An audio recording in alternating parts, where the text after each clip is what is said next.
अस्सलाम वालेकुम स्टूडेंट्स, उम्मीद है सब खैरियत से होंगे। अच्छा ना, आज हम अपना चैप्टर 3 स्टार्ट करने जा रहे हैं इंटीग्रेशन का। तो इसके जो बेसिक कंसेप्ट है वो हम इंशाल्लाह आगे डिस्कस करते हैं। एक एमसीक्यूज आएगा कि what is the integration of zero, तो तब हम कि इंटीग्रेशन होती क्या है और ये इसका इनके मेन पर्पस क्या होता है और ये हमारे रियल लाइफ में कहाँ का यूज़ हो रहा है वो हम बाद में देखते हैं। तो इसमें जो बेसिक बोर्ड के एग्जाम से यानी कि जो इंपॉर्टेंट एमसीक्यूज है पहले हम वो डिस्कस कर लेते हैं। तो इसमें जो सबसे पहला एमसीक्यूज है वो ये कहता है कि हमारे पास कोई भी एक फंक्शन है वो डिफरेंशियल फंक्शन है, then differential of x is defined by relation.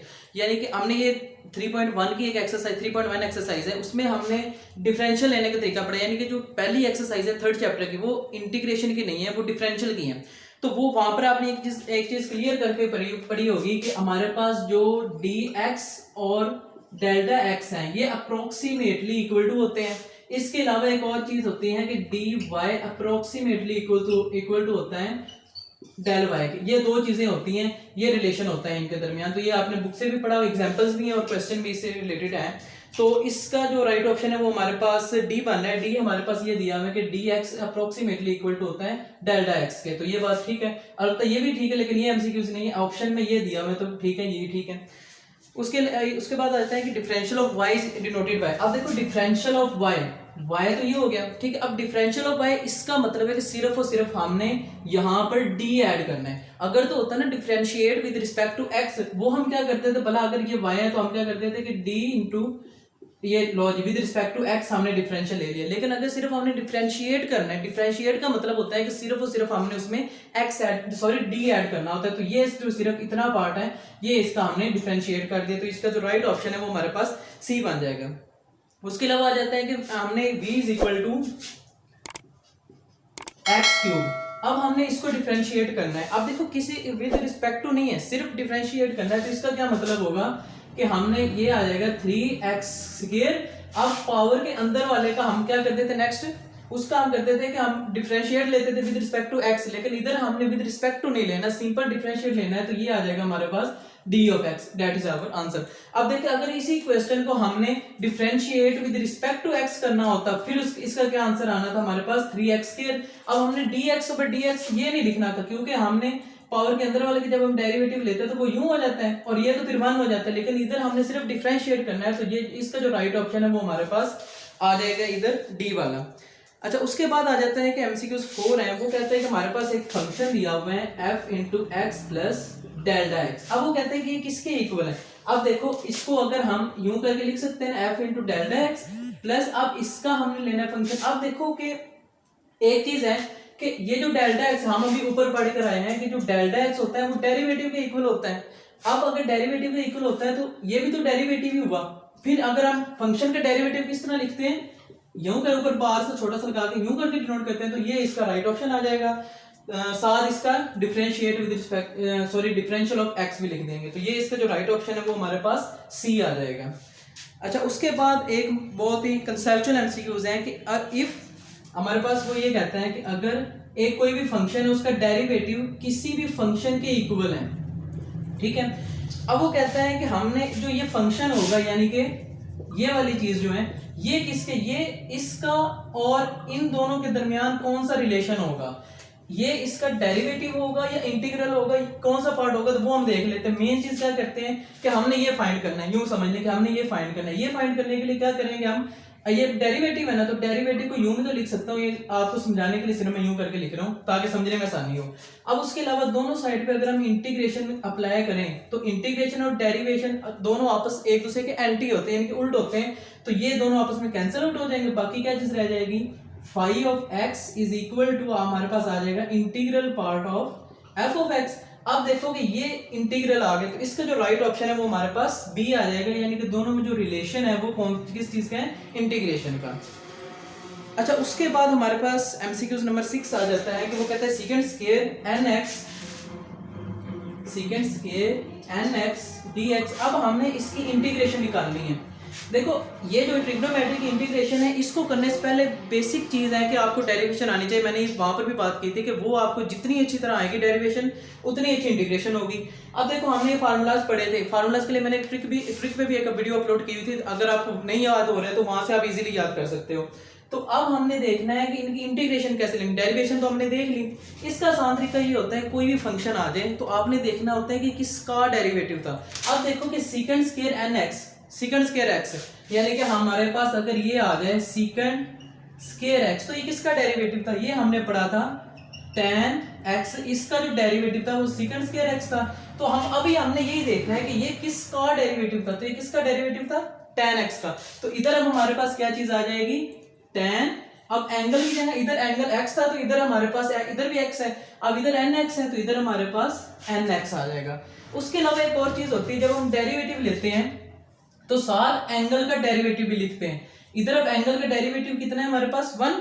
अब देखो वो हमने 1 इधर साथ लिख दिया। अक्सर लिखते क्यों नहीं थे? क्योंकि वो 1 ने 1 लिखो या ना लिखो फर्क नहीं पड़ता, आपस में ये मल्टीप्लाई हो रहा है। लेकिन इधर इंटीग्रेशन क्योंकि इसका उल्ट है, एंटी है, तो इसका मतलब है कि हम अगर इधर एंगल के डेरिवेटिव से मल्टीप्लाई कर रहे थे तो इधर हम एंगल के डेरिवेटिव से डिवाइड करेंगे। जब हम एंगल के डेरिवेटिव से डिवाइड करेंगे, देखो एंगल का ये एंगल है, अब इसका जब हम डेरिवेटिव लेंगे n ऑफ x, अब देखिए इसका डेरिवेटिव लेंगे तो n तो एक कांस्टेंट टर्म, ये बाहर चली जाएगी और x का डेरिवेटिव 1 होता है तो इसकी इंटीग्रेशन इसका डेरिवेटिव 1 आ जाएगा।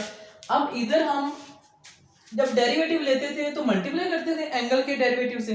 अब हमने इधर इंटीग्रेशन लेनी है। इंटीग्रेशन में जो एंगल का डेरिवेटिव होता है उससे हम डिवाइड करते हैं। तो जब हम इधर डिवाइड करेंगे और उसके अलावा बाद में हम लिख देते हैं प्लस c, तो that is our right option आ जाएगा। तो इसका जो राइट ऑप्शन है वो हमारे पास आ जाएगा 1/n tan nx। इसका जो राइट ऑप्शन है वो लो ये डी आ गया।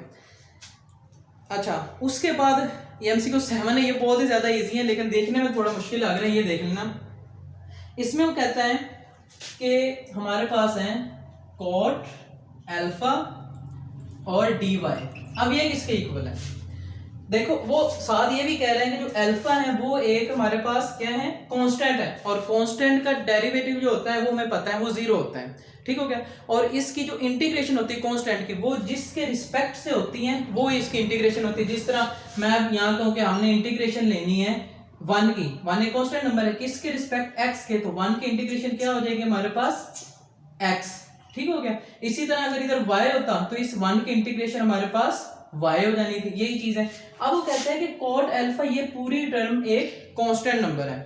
अब हमने इस सारी टर्म की इंटीग्रेशन लेनी। अब देखो इधर कंफ्यूज नहीं होना, बहुत ही ज्यादा इजी क्वेश्चन है ये, कि अब ये कांस्टेंट टर्म है, हमें पता है कि इंटीग्रेशन और डेरिवेशन दोनों में हम जो कांस्टेंट टर्म होती है उसको बाय लेकर चले जाते हैं। जब इधर हम बाय लेकर जाएंगे तो देखो ये हमारे पास यूं हो जाएगा cot अल्फा इंटीग्रेशन, अब इधर ये बाय चला गया तो बाकी 1 रह गया, और dy। जिस तरह हमने इधर बात की कि इधर dy है तो मतलब कि 1 की इंटीग्रेशन y हो जाएगी, तो ये आ जाएगा cot अल्फा इंटू y और plus c, that is our right option. तो इसका जो राइट ऑप्शन है वो हमारे पास c है। उन्होंने y यहां से हटाकर यहां पे लिख दिए हैं बस, और इसमें कोई चेंजिंग नहीं है। हमारे पास आ जाता है क्वेश्चन नंबर 8। इसमें वो कहता है कि हमने इंटीग्रेशन लेनी है secant 5x और साथ हमारे पास है tan 5x। अब देखो देखने में तो बहुत मुश्किल क्वेश्चन लग रहा है लेकिन ये बहुत ही ज्यादा इजी सिंपल सा क्वेश्चन है। देखो जब भी इंटीग्रेशन या डेरिवेशन में कोई भी क्वेश्चन आ जाए तो सबसे पहले आपने उसे सिंपलीफाई करने की ट्राई करनी है। अगर वो सिंपलीफाई हो रहा है तो पहले सिंपलीफाई करके उसके बाद हमने फंक्शन उस पर कोई जो भी अगर इंटीग्रेशन है या डेरिवेशन फिर हमने वो अप्लाई करना है। तो सबसे पहले देखो ये फंक्शन जो है ये हम इसे सिंपलीफाई कर सकते हैं या नहीं, तो देखो हम इजीली कर सकते हैं। कैसे? ये secant 5x है तो इसे मैं यूं लिख सकता हूं ना 1/cos 5x। अब इसी तरह tan 5x है, इसको sin 5x over cos 5x लिख सकता हूं। अब देखो इसको हम यूं लिख सकता हूं ना sin 5x over, अब ये भी cos 5x है, सॉरी cos, और ये भी cos 5x है, तो ये अब हमारे पास आ जाएगा cos 5x का होल स्क्वायर। ठीक हो गया। अब देखो अब अगर मैं इसी को ऊपर लेकर चला जाऊं, यानी कि यूं अगर ये हो जाए कि cos 5x के पावर -2 हो जाएगा और इनटू आ जाएगा हमारे पास sin 5x। ठीक हो गया। अब देखो हमने बेसिक 2 रूल्स होते हैं इंटीग्रेशन के। अगर पावर के अंदर ये जिस तरह पावर के अंदर cos 5x है, अगर इसका साथ डेरिवेटिव मौजूद हो तो हम पावर में 1 ऐड और एडेड पावर से डिवाइड कर देते हैं। ठीक हो गया। एक ये रूल है और एक और दूसरा रूल है कि अगर हमारे पास नीचे वाले के ऊपर डेरिवेटिव मौजूद हो तो नीचे वाले का हम नेचुरल लॉग ले लेते हैं। खैर ये हम आगे डिस्कस करते हैं। तो इसमें अब देखो पावर के अंदर वाले के साथ डेरिवेटिव मौजूद है, क्या होता है हमारे पास साइन थीटा cos थीटा का माइनस है, इधर तो माइनस आना चाहिए, तो हम क्या करेंगे इधर भी माइनस लिख लेते हैं और इधर भी, क्योंकि फर्क तो नहीं ना पड़ेगा, माइनस माइनस प्लस वापस वही चीज बन जाएगी। अब देखो पावर के अंदर वाले के साथ डेरिवेटिव मौजूद है तो हम क्या करेंगे पावर में 1 ऐड करेंगे, तो देखो -2 + 1 कितना हो जाएगा हमारे पास -1, इधर आ जाएगा -1 और डिवाइडेड बाय भी -1 और ये वाला -1 एज इट इज और प्लस c आ जाएगा। अब देखो माइनस से माइनस कैंसिल आउट हो गया, बाकी ये रह गया cos 5x। सॉरी एक और चीज मिस हो गई है कि अब ये इसका पावर के अंदर वाले का साथ डेरिवेटिव वो साथ एंगल का डेरिवेटिव मौजूद होना जरूरी है, मींस टू से इधर 5 आ जाएगा और अगर इधर 5 आएगा तो इधर अब हमारे पास इधर डिवाइड भी 5, क्योंकि ये देखिए कैंसिल आउट हो जाएंगे वापस वही चीज बन जाएगी। तो अब इधर हमारे पास 1/5 भी मौजूद है। अब देखो कि इसे हम यूं लिख सकता हूं ना कि 5 अभी cos 5x -1 है तो मींस टू से 1/cos 5x हो जाएगा। अब देखो 1/cos 5x किसके इक्वल होता है, 1/cos हमें पता है सेकंड के इक्वल होता है, तो ये आ जाएगा हमारे पास 1/5 second 5x + c, that is our right option. तो इधर जो इसका राइट ऑप्शन दिया है वो हमारे पास c है। अच्छा अब नेक्स्ट आ जाता है हमारे पास 9 वाला है कि इसमें वो कहता है कि cos 2x dx is equal to है हमारे पास। अब वो कहते हैं हमने इसकी इंटीग्रेशन लेनी है cos 2x और dx। अब हमने इसकी इंटीग्रेशन लेनी है। अब देखो साइन थीटा का cos थीटा का माइनस साइन होता है ना, डेरिवेशन की बात कर रहा हूं, ठीक हो गया, लेकिन इधर इंटीग्रेशन है, दोनों एक दूसरे का उल्टा है, मींस से अगर ये माइनस है तो इधर वो प्लस आ जाएगा, ठीक हो गया।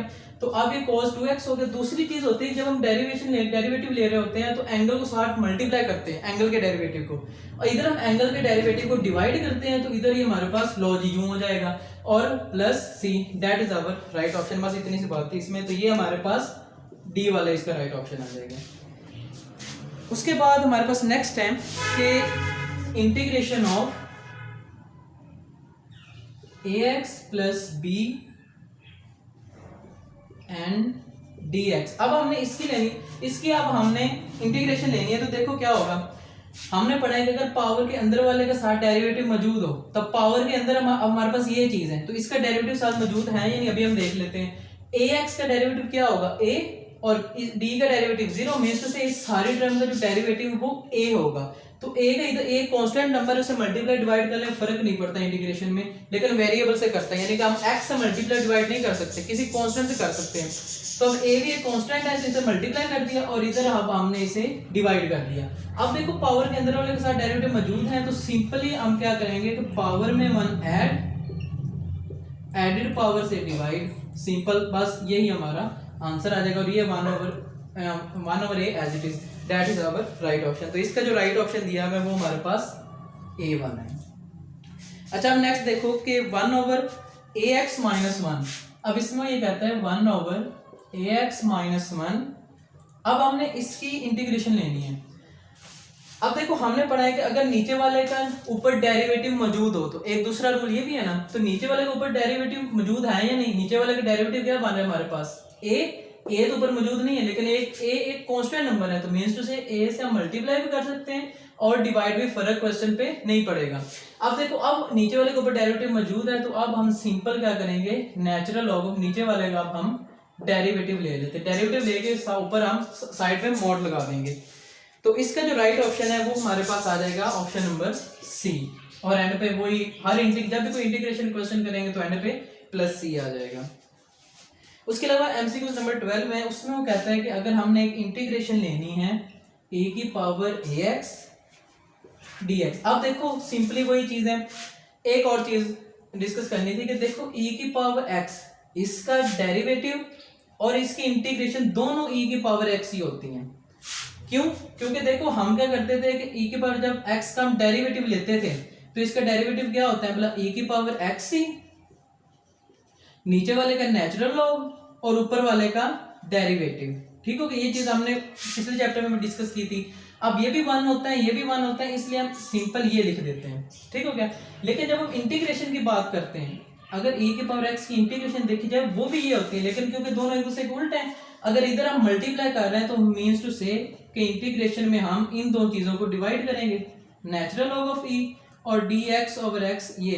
तो अब देखो ये भी 1 ही होगा, तो इसका मतलब ये देखो ये भी e की पावर x और ये भी e की पावर x, तो सिंपल हम e की पावर x ही लिख देते हैं क्योंकि बाकी सब टर्म तो 1 हो जाती हैं। इसी तरह ये वाला अब एमसीक्यूज देखो, इधर भी अब हम क्या करेंगे, एक दफा एज इट इज ये वाली टर्म आ जाएगी e की पावर ax, अब इंटीग्रेशन है, और दूसरा अब सेकंड हम क्या करेंगे, नीचे वाले का नेचुरल लॉग ऑफ e हो गया, उसके बाद पावर का डेरिवेटिव हमने नीचे लिखना है, तो पावर का डेरिवेटिव 1a है सॉरी, तो वो a अब हमने इधर लिख दिया, तो ये जो है ये इसका राइट ऑप्शन आ जाएगा। तो इसका जो राइट ऑप्शन इधर दिया हुआ है वो हमारे पास डी है।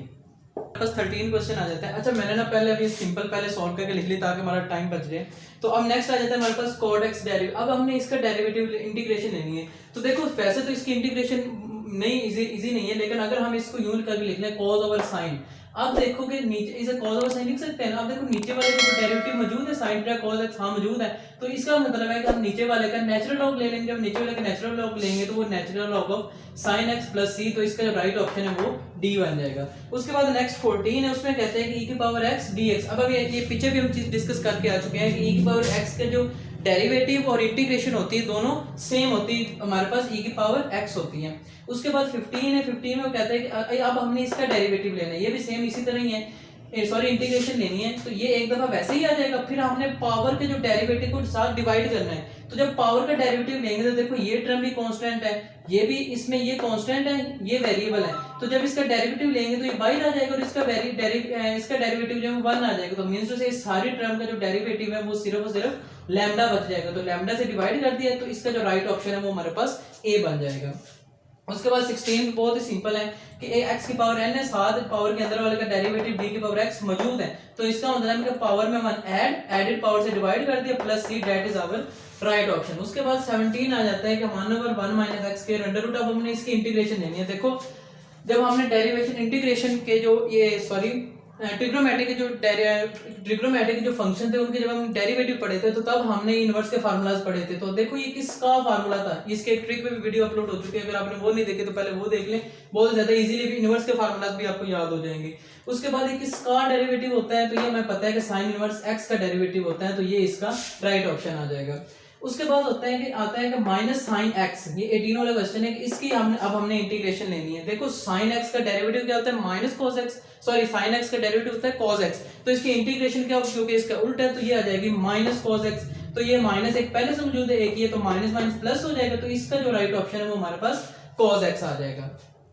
अच्छा उसके बाद हमारे पास 19 है कि इसके हमने इंटीग्रेशन लेनी है। ये भी बहुत ही सिंपल है कि इसके अलग ले लेंगे, इसमें पावर में 1 ऐड एडेड पावर से डिवाइड करेंगे तो ये आ जाएगा, इसमें पावर में 1 ऐड एडेड पावर से डिवाइड करेंगे तो ये, इससे ये कैंसिल आउट हो जाएगा, तो बाकी हमारे पास ये जो है ये इसका राइट ऑप्शन बच जाएगा। उसके बाद हमारे पास आ जाता है 20 में ये कहते हैं कि e की पावर x प्लस 1, इसकी अब हमने इंटीग्रेशन लेनी है। तो देखो e की पावर x की डेरिवेटिव और इंटीग्रेशन दोनों सेम होती हैं, फर्क कहां पर आएगा, यहाँ पर सॉरी इंटीग्रेशन तो सेम होगी। अब इधर देखो कि हमारे पास 1 की इंटीग्रेशन क्या होगी, हमारे पास x, क्योंकि x के रिस्पेक्ट में जाना है तो ये x आ जाएगा, बाकी ये इसका राइट ऑप्शन आ जाएगा। उसके अलावा ये थोड़ा सा इंपॉर्टेंट क्वेश्चन है 21, इसमें कहते हैं कि tan x की हमने इसकी इंटीग्रेशन लेनी है। अब देखो साइन इस tan x को यूं लिख सकता हूं ना, sin x over cos x। अब देखो नीचे वाले के ऊपर डेरिवेटिव मौजूद है या नहीं है, sin x का cos x का माइनस साइन होता है। अब माइनस ऊपर तो नहीं था तो मैंने इधर भी माइनस ऐड कर दिया और इधर भी कर दिया, माइनस माइनस प्लस फर्क नहीं पड़ेगा।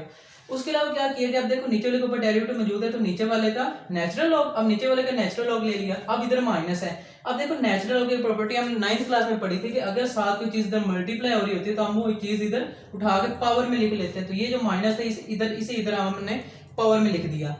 अक्सर यूं भी होता है कि एमसीक्यूज में यहाँ तक ऑप्शन होता है, अगर ये ऑप्शन ना हो तो फिर आप इसे मजीद आगे सॉल्व कर लो। तो अगर इसे आगे सॉल्व करो तो इधर इनवर्स चला जाएगा, अब इस इनवर्स है तो मींस टू से 1 ओवर पॉजिटिव 1 हो जाएगा ना इधर फिर। तो आप देखोगे इसका 1 over natural log of cos है, तो ऊपर जाके 1 ओवर कॉस किसके इक्वल होते हैं, सेकंड के, तो ये आ जाएगा natural log of second x, तो ये इसका राइट ऑप्शन आ जाएगा, ये जो हमारे पास है ए वाला। अच्छा उसके बाद आ जाता है हमारे पास 22 भी बहुत ही सिंपल है। देखो कि पावर के अंदर वाले का साथ डेरिवेटिव मौजूद है, पावर के अंदर हमारे पास क्या चीज है 2 बनता है ना, तो इधर भी 2 लिख दो और 2 से डिवाइड कर दो, बाद फिर पावर में 1 ऐड एडेड पावर से डिवाइड 1/2 प्लस 1 वो हमें पता है 3/2 होता है, तो इसका जो राइट ऑप्शन है वो हमारे पास डी बन जाएगा। उसके अलावा 23 में वो कहता है कि हमने एंटी डेरिवेटिव लेना है cos x। एंटी डेरिवेटिव हमें पता है क्या होता है, इंटीग्रेशन ही असल में होती है, तो इसके हमने इंटीग्रेशन लेनी है। इसे cos और sin लिख दिया। देखो नीचे वाले के ऊपर डेरिवेटिव मौजूद है तो नीचे वाले का नेचुरल लॉग ले लेंगे प्लस c, तो ये इसका राइट ऑप्शन आ जाएगा जो हमारे पास b है। उसके अलावा 24 है, 24 में कहते हैं कि sin 2x dx, इसका हमने इसकी इंटीग्रेशन लेनी है। तो आप देखो ये भी बहुत ज्यादा सिंपल है कि cos x, अब देखो sin x का cos x होता है, ये डेरिवेटिव होते हैं, तो अब हमने इधर इसकी इंटीग्रेशन लेनी है, तो इधर माइनस आ जाएगा, यानी कि माइनस cos 2x, साथ एंगल के डेरिवेटिव से डिवाइड करना है क्योंकि हम इंटीग्रेशन कर रहे हैं, तो जब एंगल के डेरिवेटिव से डिवाइड करेंगे तो वो यहाँ पर 2 आ जाएगा, तो ये इसका राइट ऑप्शन आ जाएगा। तो इधर जो इसका राइट ऑप्शन दिया हुआ है वो हमारे पास ए आ जाएगा। अच्छा, बहुत इंपॉर्टेंट एमसीक्यू स्टार्ट होने जा रहे हैं, कंसेप्चुअल है थोड़े से, कि अब हमारे पास है 25 के tan π/4 dx। अब ये इसकी इंटीग्रेशन किसके इक्वल है, तो अब देखो कि इधर कंफ्यूजन होने की जरूरत नहीं है कि अब देखो कि tan π/4, अब π/4 और ये सारी वैल्यू जो है ये हमारे पास एक कांस्टेंट नंबर है, ठीक है। और हमें पता है जो कांस्टेंट नंबर की इंटीग्रेशन होती है वो इंटीग्रेशन उसकी हम नहीं लेते, अगर किसी के साथ मल्टीप्लाई हो रहा, अब ये कांस्टेंट नंबर है तो इसको हम बाई लिख सकते हैं ना। जिस तरह यूं मान लो कि हमने 5x की इंटीग्रेशन लेनी है, तो हम क्या करेंगे, 5 को उठा के बाई रख देंगे और x की इंटीग्रेशन ले लेंगे, इसी तरह करेंगे ना। अब इसी तरह हमने क्या करना है कि ये कांस्टेंट नंबर आ रहा है, अगर ये कांस्टेंट नंबर आ रहा है तो इसको हम बाई रखेंगे, बाकी तो रह जाएगा 1। अब 1 की इंटीग्रेशन x होती है क्योंकि x के रिस्पेक्ट से कर रहे हैं, तो अब ये जो है ये इसका राइट ऑप्शन आ जाएगा। इसमें बेसिक चीज ये थी कि ये हमारे पास एक कांस्टेंट टर्म है, पिछले जितने भी हमने क्वेश्चन किए उसमें x आ रहा था, अब अभी बेशक पीछे सारा चेक कर लें, तो इसमें ये सारी टर्म हमारे पास कांस्टेंट है, इसलिए सारी टर्म बाहर लिख ली, और 1 का इंटीग्रेशन x होती है, तो सिंपल हमारा यहाँ पर आंसर आ जाता है।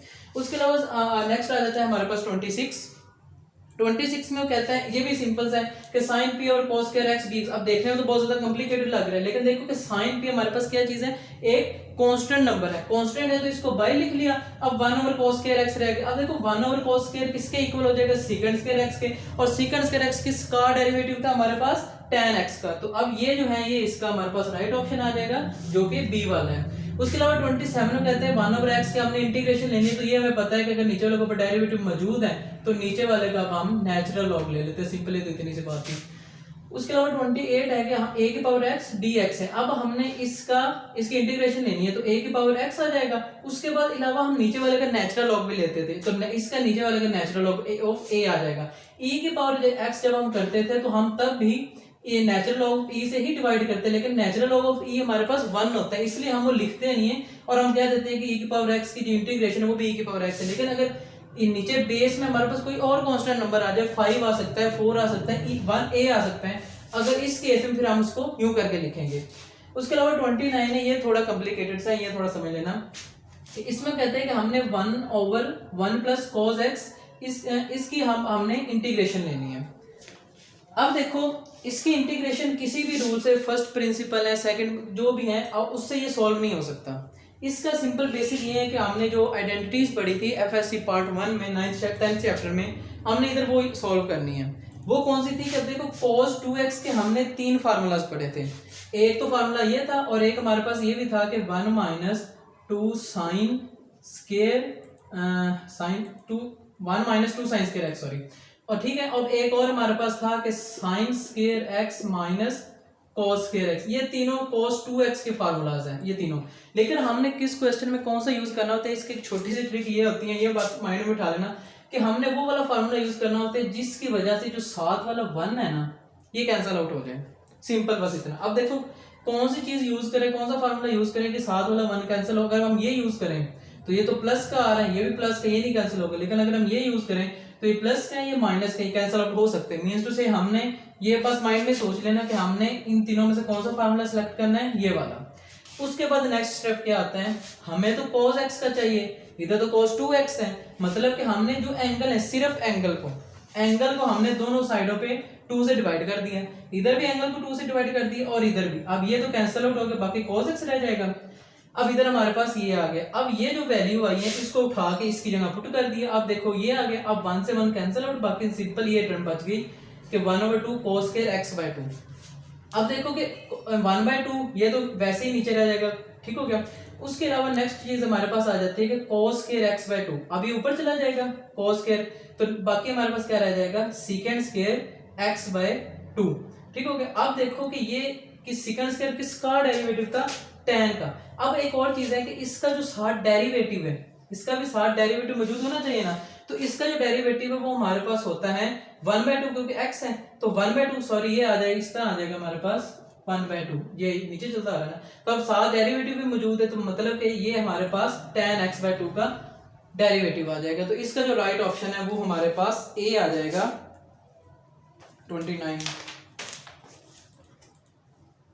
हाँ, ए इसका राइट ऑप्शन आ जाएगा। उसके बाद नेक्स्ट आ जाता है हमारे पास 30 कि ये किसका डेरिवेटिव है -1/x के। ये हमें पता है cot इनवर्स x, ये सिंपल आइडेंटिटी थी। अच्छा, उसके बाद नेक्स्ट आ जाता है हमारे पास कि secant x।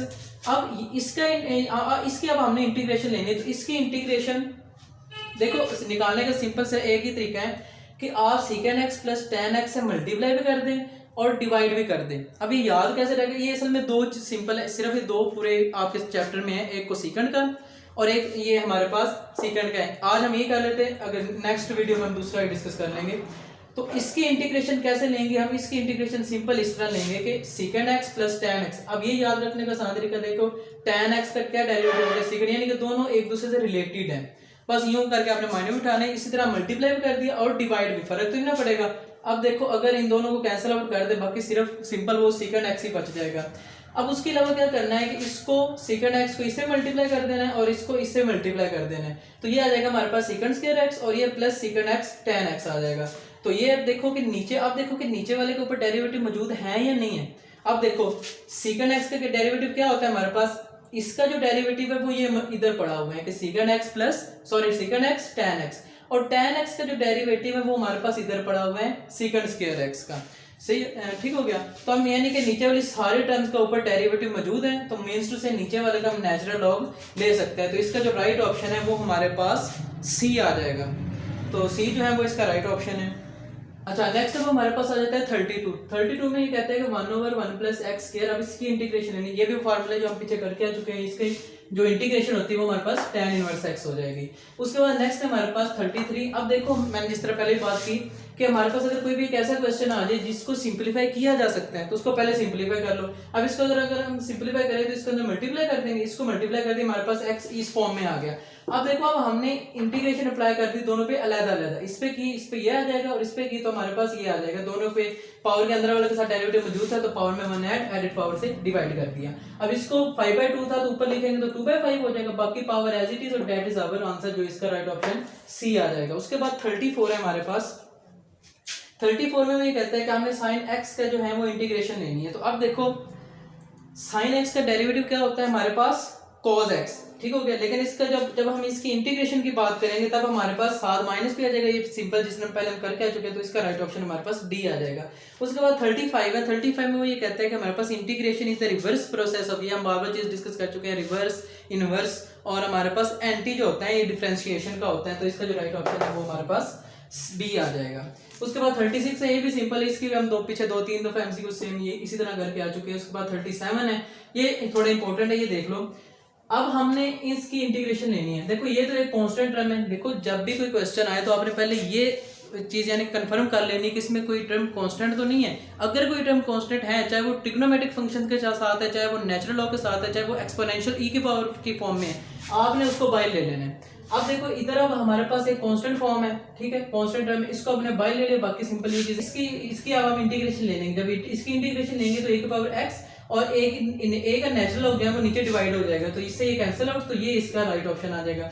उसके बाद हमारे पास आ जाता है 38 की इंटीग्रेशन ऑफ जीरो क्या होती है। इंटीग्रेशन ऑफ जीरो असल में हमारे पास जीरो ही होती है। क्यों होती है? क्योंकि इंटीग्रेशन असल में एरिया होता है, एरिया फाइंड करने के लिए हम इंटीग्रेशन यूज करते हैं। तो अब जीरो कोई ऐसा फंक्शन जो नल फंक्शन है उसकी जाहिर सी बात है उसका जो एरिया है वो नहीं होगा, तो जब नल फंक्शन आ जाएगा उसकी जो इंटीग्रेशन है वो हमारे पास हमेशा जीरो होती है। उसके अलावा हमारे पास 39 है कि x ओवर, अब देखो ये हमारे पास इम्प्रॉपर फ्रैक्शन है। जब भी इंटीग्रेशन में कोई ऐसा क्वेश्चन आ जाए जो इम्प्रॉपर हो तो सबसे पहले आपने उसको प्रॉपर में कन्वर्ट करना है। प्रॉपर में कन्वर्ट करने के लिए हम मैट्रिक में पढ़ के आ चुके हैं, ऊपर वाले को नीचे लिखते हैं और अंदर वाले से डिवाइड कर देते हैं, तो हमारे पास कुछ इस फॉर्म का आ जाएगा। इसमें फिर फॉर्म का आ जाएगा। अब देखो इन दोनों पे अब हमने अलग-अलग इसके इंटीग्रेशन अप्लाई कर देनी, इसकी इंटीग्रेशन x हो जाएगा और ये जो 2 है कांस्टेंट नंबर है, इसको 2 यानी कि कांस्टेंट है तो जिस तरह हम पहले डिस्कस करके आ चुके हैं, इसको बाय लिख लेंगे, बाकी हमारे पास ये टर्म रह जाएगी, इसका नीचे नेचुरल लॉग ऑफ नीचे वाले का नेचुरल लॉग ले लेंगे तो ये हमारे पास आंसर आ जाएगा। उसके बाद 40 है कि tan x का डेरिवेटिव हमने इंटीग्रेशन लेनी है तो ये भी बहुत सिंपल है, हम पहले करके आ चुके हैं कि sin और cos लिख लेंगे साथ माइनस, क्योंकि sin